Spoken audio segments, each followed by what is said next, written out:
Good morning, আমি ঋতু। আমার একটা নতুন ব্লগে তোমাদের সবাইকে স্বাগত জানাই। তাহলে চলো দিনটা শুরু করা যাক। আজকে সকালবেলা স্বরূপকে গোলা রুটি করে দিচ্ছি, কারণ আমাদের উপোস আছে। আর কিসের উপোস, কি কি করতে হয় সেগুলো আস্তে আস্তে তোমাদের সবটাই বলবো এই ভিডিওর মাধ্যমে, তোমরা দেখতে থাকো। আমার না কোনো কিছু উপোস থাকলে স্বরূপ বলবে তোমাকে আর ভাতের কোনো কিছু ঝামেলা করতে হবে না, তুমি সিম্পলভাবে গোলা রুটি আমাকে করে দাও। ও না এই গোলা রুটিটা খেতে খুব ভালোবাসে। আর দেখো মা একটু তোমাদের হাই করে দিচ্ছে। গোলা রুটি খেতে স্বরূপ এতটাই ভালোবাসে, ওর আর এর সাথে না কিচ্ছু লাগে না জানো তো, শুধুমাত্র একটু আচার বা একটু কোনো রকমের সস দিয়ে দিলেই ও খেয়ে নেয়। তবে কি বলো তো, একটু ভালো করে ভাজতে হয়। ও না কম তেলে বা ভালোভাবে ভাজা হবে না সেই রকম জিনিস ও খেতে পারে না। ও বেশ একটু খাবারটা বা সুস্বাদু হলেই ও খেয়ে নেয়, কোনো কিছু অসুবিধে হয় না ওর খাবার নিয়ে। আবার এই সবে ঘুম থেকে উঠলো, পরীক্ষা যেহেতু শেষ হয়ে গেছে আর পড়ার চাপটাও একটু কম আছে, সেই জন্য ওকে আর সকালবেলা ডাকি না। আমি বলছি একটুখানি রেস্ট নিয়ে নে, পরে তো আবার পড়ার চাপ শুরু হয়ে যাবে।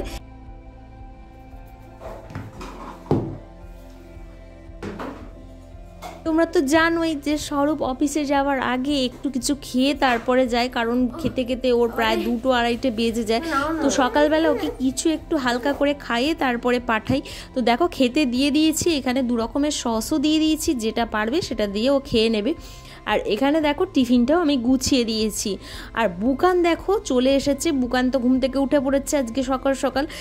স্বরূপ যতক্ষণ খাবে বুকান এরকম স্বরূপের কাছে ঘোরাফেরা করে। আর ওকে না চেয়ারে এখন বসতে দিচ্ছি না, কারণ চেয়ারে ও স্থিরভাবে এখন বসে থাকে না, ওই ভয়েতেই ওকে চেয়ারে বসতে দিচ্ছে না। তোমরা যেন কিছু মনে করো না যে স্বরূপ বসে আছে চেয়ারে আর বুকান ঘুরছে এইভাবে। তো আমাদেরও খারাপ লাগে, কিন্তু কিছু করার নেই, একটা যদি ক্ষতি হয়ে যায় তখন তো আর দেখতে হবে না। স্বরূপকে সমস্ত কিছু গুছিয়ে আমি দিয়ে দিয়েছি। স্বরূপ এবার বেরিয়ে যাবে, বেরিয়ে যাবার পর তারপরে আমি কাজে হাত দেবো।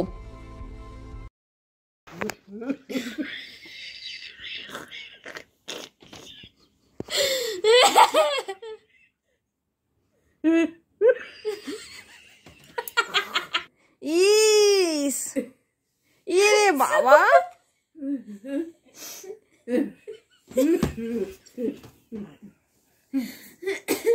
আচ্ছা কোনো মানে আছে? ঘুমটির মধ্যে শুয়ে শুয়ে হেসেই যাচ্ছে, কোনো মানে আছে? আমি তোমার ভিডিও করো, তুমি আমার ভিডিও করবে। হ্যাঁ হাতটা ধরো।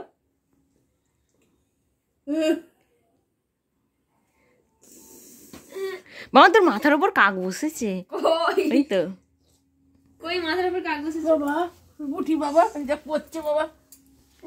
ও মা চুলখানি দে,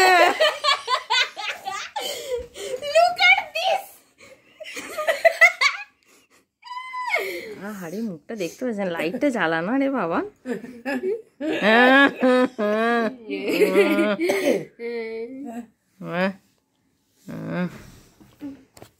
কাজ করতে করতে মাঝে মধ্যে একটু গল্প আর একটু হাসি এগুলো তো লেগেই থাকে। আর আমি না এইভাবেই থাকতে ভালোবাসি, মানে আমার এইরকমভাবে থাকতে খুব ভালো লাগে। মন খারাপ যেন কোথায় চলে যায়, যদি একটু মন খারাপ হয় তখন নিজেকে আবার এরকমভাবেই রাখতে চেষ্টা করি। যে মা যখনই আমার কাছে আসে তখনই গল্প আর হাসি এগুলো বেশি হয়, কাজটা একটু কম হয়, দুজনে মিলে করি, ও হয়ে যায়, অসুবিধে হয় না। এবার দেখো চলে এসেছি রান্নাঘরে, অনেকক্ষণ তো হাসি ঠাট্টা হলো, রান্নাটাও করতে হবে। আর তোমাদের যে ভিডিওর প্রথমেই বলেছি আজকে আমাদের উপোস আছে, এটা হচ্ছে আমাদের মাকাল বাবার উপোস বা মাঠে রান্না। এই উপোসটা আমাদের 2 দিন ধরে হয়। বুধবারে আমাদের উপোস করে থাকতে হয়, শুধু মুড়ি আর ডাল সেদ্ধ খেয়ে থাকতে হয়। আর বৃহস্পতিবারে আমাদের রান্না করতে হয়। এই ঠাকুরের ভাত বসানোর পরই তারপরে খেতে পারা যায়, না হলে খাওয়া যায় না, উপোস করে সারাদিন থাকতে হয়। অনেক জায়গায় এই উপোসটা নেই জানো তো, যাদের যাদের আছে অবশ্যই আমাকে কমেন্ট করে জানিও কাদের মাঠে রান্না আছে। আমাদের এখানে যেহেতু মাকাল বাবার মন্দির আছে, সেই জন্য আমাদের এই উপোসটাকে মাকাল বাবার উপোসও বলে। তোমাদের কি বলে সেটাও অবশ্যই জানিও। এই রান্নাটা আগে আমাদের শাশুড়িরা মাঠে গিয়ে করতো, তার মানে সবাই মিলে চলে যেত মাঠে, সেখানে গিয়ে রান্নাটা হতো। শুধু আমার শাশুড়িরা নয়, তার মানে আশেপাশে পাড়ার যত বাড়ি আছে সবাই মাঠে রান্না করে আগে খেত। এখন কেউ আর মাঠে রান্না করতে যায় না, এখন যে যার বাড়িতে রান্না করে খায়। তবে কি বলতো, আমাদের এখানে অনেককেই দেখেছি ফিস্ট মতো একটা করে নেয়, জানো তো। আমাদের আর এই বছর সেরকম কিছু হচ্ছে না, নাহলে প্রতি বছর আমরাও একসাথে করি, ছোট মায়েরা আমরা সব একসাথেই করি। এবছর তো সবাই কাজে বেরিয়ে গেছে, আর যেহেতু একটাই দিন পড়েছে আর অন্য দিন নেই, সেই জন্য যে যার অল্প অল্প করে নিচ্ছি। এখানে দেখো লাউ শাক একটু কেটে নিলাম। লাউ শাক একটু আমাদের করতে হয়, এই লাউ শাকটা মুগ ডাল দিয়ে আমাদের সিদ্ধ করে খেতে হয়, আর এটা খেতে খুব ভালো হয়, জানো তো। যেহেতু ঠাকুরের প্রসাদ, মানে ঠাকুরের নাম করে রান্নাটা করা হয়, সেই জন্য খেতে খুব ভালো লাগে। আর আমার তো খুবই ভালো লাগে এসব উপোস করতে। এবার দেখো শাকটা ভালোভাবে কেটে নিয়েছি, আর এখানে মুগের ডাল নিয়ে নিচ্ছি। বেশ অনেকটাই মুগের ডাল আমি নিয়ে নিয়েছি, কারণ এটা আমাদের সবাই খুব পছন্দ করে, সেই জন্য অনেকটাই মুগের ডাল নিয়ে নিয়েছি। স্বরূপের জন্য একটু রেখে দেবো, ঠাকুরের ভাত ও অফিস থেকে এসে রাত্রিবেলা খাবে। আর এখানে দেখো বেগুনটা এবার কেটে নিচ্ছি। বেগুনটা বেশি দেবো না, বেগুনটা অল্পই দেবো, বাবান তো খায় না, তো বেগুনটা বেশি দিচ্ছি না ওই জন্য। আর দেখো এখানে মান ভাতে দিতে হয়। এবার দেখো ছোটো মাদের জমিতে মান হয়েছিল, মানটা তুলে দিয়ে গেল। মাঠেতে আগে স্বরূপদের অনেক চাষবাস হতো, জানো তো, সেই চাষের সবজি নিয়েই মানে এই রান্নাটা হতো। এখন তো চাষবাস আর হয় না, কে চাষবাস করবে বলো, এখন তো মানে লোকের অভাব, স্বরূপ বলো বা আমার ভাসুরদের বলো, অত তো সময় নেই চাষ করার মতো, সেই জন্য কিনেই করতে হয়, কিছু আর করার নেই। তো এখানে দেখো মানটা কিছুটা রেখে দিলাম, কিছুটা সিদ্ধ করে নিলাম। মা স্বরূপ খাবে, আমি তো মান ভাতে খাই না, সেই জন্য অল্পই দিলাম। আর এখানে ডালটা দেখো এবারে বসিয়ে দিচ্ছি। ডালটার মধ্যে আমি এখানে শাকটা দিয়ে দেবো। ডালটা কিন্তু ভাজা যায় না, মানে মুগের ডাল যে আমরা ভেজে করি সেটা কিন্তু ভাজা যাবে না, এরকমভাবেই সিদ্ধ করতে হবে। অল্প জল দিলাম, জল দিয়ে ডালটা একদিকে বসিয়ে দিয়েছি। এবার দেখো ভাতটা বসিয়ে দিলাম। সব রকমের যেহেতু ভাত এর মধ্যে দেবো, সেই জন্যই ভাতটা একটু বড় জায়গায় বসিয়েছি।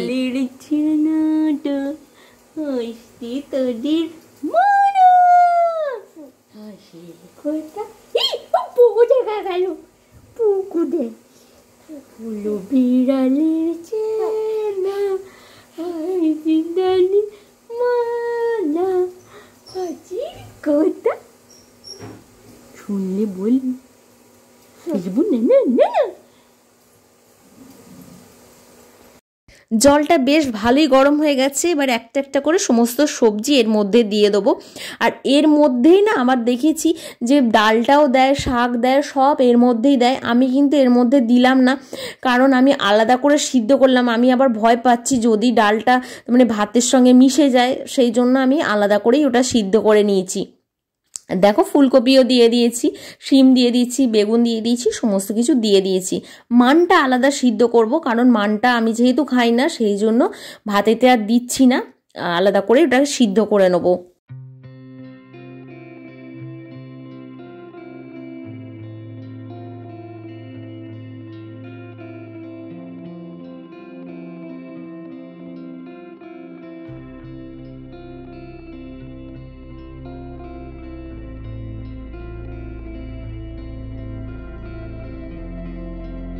বিয়ের আগে এই রকম ধরনের পুজো আমি কিন্তু কোনোদিনও দেখিনি, বিয়ের পর এসে এই রকম ধরনের পুজো দেখেছি, আর বেশ ভালো লেগেছে, নতুন নতুন লেগেছে।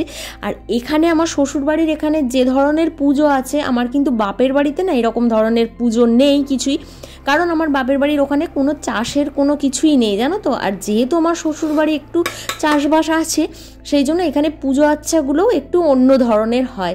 বেশ ভালো লাগে আমার এগুলো করতে। অনেকের দেখেছি এগুলো করতে চায় না, ভালো লাগে না, কিন্তু আমার এগুলো খুব ভালো লাগে, আমি মন থেকে এগুলো করি।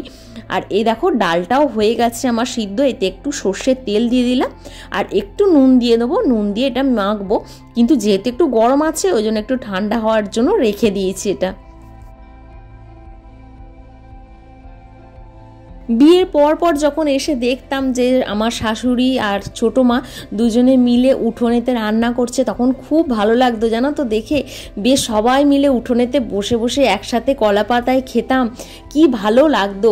এখন সেই আর উঠোনটাও নেই, আর সেই কলা পাতাও নেই, কলা পাতাও এখন আর কাটা হয় না, মানে যে যার কাজে বেরিয়ে যায়। বাড়িতে লোকজনও সেরকম নেই, সবাই যে যার কাজে বেরিয়ে গেছে, সবাই ব্যস্ত।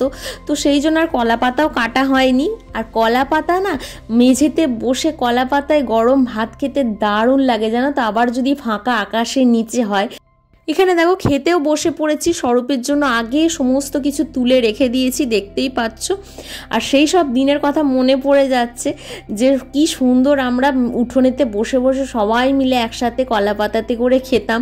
আর আজকে দেখো টেবিল চেয়ারে বসে দুজনে মিলে খাচ্ছি, মাও আছে, তিনজনে মিলে খাচ্ছি। এবার দেখো খেয়ে দে একটুখানি জামা কাপড়টা চেঞ্জ করে বেরিয়ে পড়েছি মাকাল বাবার কাছে পুজো দেওয়ার জন্য। আর আমাদের মাঠটা দেখতেই পাচ্ছ, আমাদের বাড়ি থেকে মাঠটা না একদম 2 মিনিট লাগে জানো তো, আমাদের বাড়ির পাশেই মাঠ।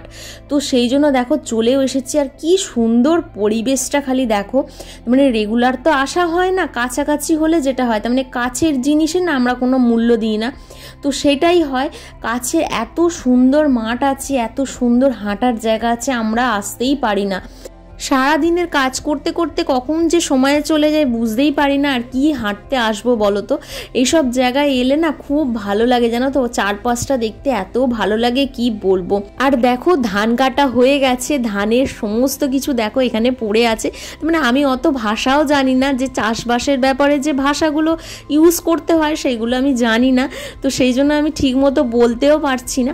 আর এখানে দেখো বুকানকে নিয়ে এসেছি, বুকান একটুখানি সব দিকটা দেখবে বলে, চারপাশটা দেখবে কি কি আছে না আছে, ওরও তো একটু দেখার দরকার বলো। আর ওকে ওই জন্য নিয়ে চলে এসেছি। আর দেখো এখানে সবাই পুজো দিতে এসেছে, একে একে সবাই আসছে যার যখন সময় হচ্ছে। ছোটো মাও এসেছে দেখো। আর এইখানে দেখো বুকান কি আনন্দ জানো তো, চারপাশটা দেখছে, ওরা এত আনন্দ তোমাদের কি বলবো, ওকে তো ধরেই রাখতে পারছিলাম না। মাঠে রাস্তা দিয়ে হাঁটতে হাঁটতে বুকান এত বদমাইশি করেছে, তোমাদের সেগুলো দেখাতেই পারিনি, ওকে সামলাবো না আমি ভিডিও করব। আর দেখো এখানটা কত সুন্দর করে বাঁধিয়ে মন্দিরটা করে দিয়েছে, তার মানে পৌরসভা থেকে আমাদের করে দিয়েছে মন্দিরটা। আর বাচ্চাদের খেলার জন্য দেখো পার্কও করে দিয়েছে, তার মানে পুজো দিতে এসে বাচ্চারা যেহেতু একটু খেলাধুলা করে সেই জন্য পার্কও করে দিয়েছে। বুকানকে কিছুতেই বাড়ি নিয়ে যেতে পারছি না, আমাদের পুজো দেওয়া হয়ে গেছে আর ও কিছুতেই বাড়ি যাবে না। মাঠের মধ্যে না এক এক জায়গায় ছোট ছোট মুরগির বাচ্চারা ঘুরে বেড়াচ্ছে, ছোট ছোট ছাগলের বাচ্চারা ঘুরে বেড়াচ্ছে জানো তো। আর বুকান সেগুলোকে ধরার জন্য ছুটছে খালি, ওকে ধরে রাখতেই পারছি না। তোমাদের সাথে তো অনেক কিছু শেয়ারই করতে পারলাম না, যেহেতু আমি বুকানকে একা নিয়ে গেছি, আর ছোটো মা তো অতটা ক্যামেরা ফ্রেন্ডলি নয়, ক্যামেরা ধরতে পারে না, তো সেই জন্য কিছুই শ্যুট করতে পারলাম না সেরকমভাবে। যতটুকু পেরেছি তোমাদের সাথে দেখো শেয়ার করলাম। আর এখানে দেখো আমার খরগোশটা দেখেছো, খরগোশ টুপি পরে কি সুন্দর আমার সোনামাকে লাগছে। তো চলো পুজো দেওয়া হয়ে গেছে, আর বেশিক্ষণ থাকবো না, কারণ মাঠের ঠান্ডা, প্রচণ্ড হাওয়া দিচ্ছে মাঠের মধ্যে, তো ঠান্ডার মধ্যে এতক্ষণ বুকানকে রাখাটাও ঠিক হবে না, ও ঠান্ডা লেগে যেতে পারে। ভিডিওটাকে এখানেই শেষ করব, পরের আবার নতুন একটা ভিডিওয়ে তোমাদের সাথে দেখা হচ্ছে। তোমরা সবাই ভালো থেকো, সুস্থ থেকো, সাবধানে থেকো। নতুন আবার একটা ব্লগে তোমাদের সঙ্গে দেখা হবে। আজকের মতো টাটা।